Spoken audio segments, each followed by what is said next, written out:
Everybody. I warned you I was going to try to play with my webcam. I decided that using PowerPoint isn't as effective as it could be in an online class. Then, they're kind of boring. They kind of bore me. So I'm trying to add the audio, do all of that. But I wanted to go over chapter 15 in a different way. So I'm playing with my webcam. You can see I got really dialed up for you guys. I'm at home and it's on my day off. Actually, it's New Year's Day today. So I've got my fleece on and my office is a mess, but it'll just have to be okay. So I want you to go along with me in the book so that I can kind of enlighten you on some of the different parts of this chapter. Chapter 15 was selecting employees. It begins on page 424 when they talk about the different roles in the selection process and the selection criteria. They talk about the job description versus the job specification. KSAs, knowledge, skills, and abilities. Well, it's all HR speak, okay? And if you're not in HR, it's kind of a different language. Most of you wouldn't have really any contact with most of this ever. Jobs come with specifications and descriptions. As a company, we're usually pretty lax in these things because technology, innovations might change the way we do the job, but we're still using the old job description, or we don't have any at all.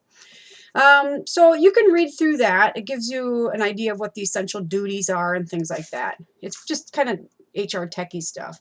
On page 426, it moves on to recruitment. When we look both inside and outside the organization, that's why sometimes you'll see an internal posting versus an external posting, is they might be looking for someone with more training, more tribal knowledge of the company. Kind of depends on what the needs of the position are.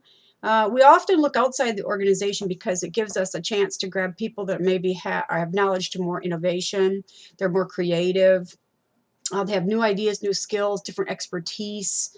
New eyes on things. When we keep moving people within the company, sometimes we just keep moving our problems, and we don't necessarily bring in new blood to the organization. So you can take a look at that. When we go on to the selection process itself on page 428, every company does it a little bit differently depending on if you're a big, ginormous company like Apple versus a small, gas station in your small town. But on page 429, it kind of shows you how we narrow that process down. Now, we're using technology for a lot of this now. I mean, how many of you have filled out a resume online? I'm not kidding you. There are companies now that won't even accept a paper resume, which I find crazy. I just think that you've eliminated a large portion of the population that maybe doesn't work on computers like everybody else. So when we look at the use of technology where hiring is concerned, we have some legal issues we have to be mindful of. So for example, I believe it was Walt Disney was one of the early cases of where we found discrimination via the use of technology for hiring. And as it turned out, the software, in the early years when we wrote the software for hiring, what didn't take into consideration different vernacular or different ways that people speak from different parts of the country, by race, by culture. So just think about if you've ever been down south versus how we speak up here up north versus someone who's from the East Coast and the West Coast, all the different accents. That's what vernacular kind of means, and the use of different words. So what happened was, with no real fault of their own in understanding the software was only responding to words that were written for white people, because those were the people that wrote the software. They didn't really think much about it, but what they didn't realize, it was really exclusively excluding African Americans, because they have a very different vernacular in certain cases. So anytime it didn't recognize a word, it's considered wrong. It kicks out the resume. So they ended up having to fix that, and we have better software now, but there are still considerations we have to make from a legal perspective.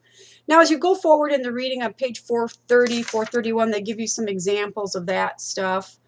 Then they get into like who should do the interviewing, preparing for interviews, interview conditions, the content of the interview. You guys can read that.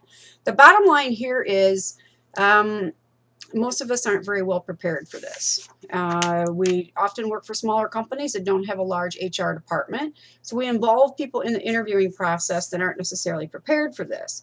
So read the tips from the firing line on page 434, interviewing job candidates. In the first paragraph, it says most people are not very good at interviewing because it's not their primary job. Not that you wouldn't be good at it. Everybody can learn these jobs if you have the interest in it. But until that happens, you're kind of flying by the seat of your pants. That's when you bump into a lot of legal issues. So when you look on page 435, please read this. This is very important. This shows us these different categories and what the interviewer can ask and what they cannot ask. So for example, you can't ask me anymore if I'm married. You can't ask women that. There used to be a question on, well, I'm old, man. They used to ask if I was married. They don't anymore, usually. We generally stay away from asking people where they live. You can ask for a mailing address, and that's pretty much about it. Because knowing where someone actually lives, if you're familiar with the neighborhood, we could associate that with a certain socioeconomic background. So maybe you live in a not so nice neighborhood. What does that got to do with anything? Maybe you want to pay cheaper rents. I don't know. It's none of my business. It's not any of your business if it doesn't apply to the job. Okay? Now, going forward, they get into the interviewing questions. I've been a corporate trainer for over 14 years, and I go around and do a lot of training on this topic. The worst thing you can do is have an unstructured interview. That's the one where you kind of just say, here, tell me a little bit about yourself.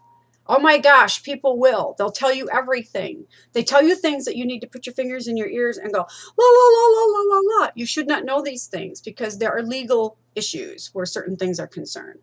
It brings up stereotypes and things in the back of our mind. So that's the worst way. This doesn't get very deep. When you get your HR class, you'll learn a lot more about this. So we just try to have structured interviews to avoid these problems. Like on page 437, we want to avoid the halo effect, okay? And there are a lot of other rater errors that aren't necessarily, I don't think this book talks about those. This is a pretty abbreviated chapter. And this class is basically one chapter on every topic or thing you do in supervision. So we just try to avoid some of these rater errors by having structured, well-planned interviews. Employment tests, you can definitely do aptitude tests, proficiency tests, psychomotor tests. Be very careful if they want to administer like psych tests, psychology-based tests, because they're generally, they're just not valid. And in many cases, they're not legal. Might be a multi-billion-dollar business to have you go in and take a test that's going to tell them whether you're going to steal or not. It's hooey.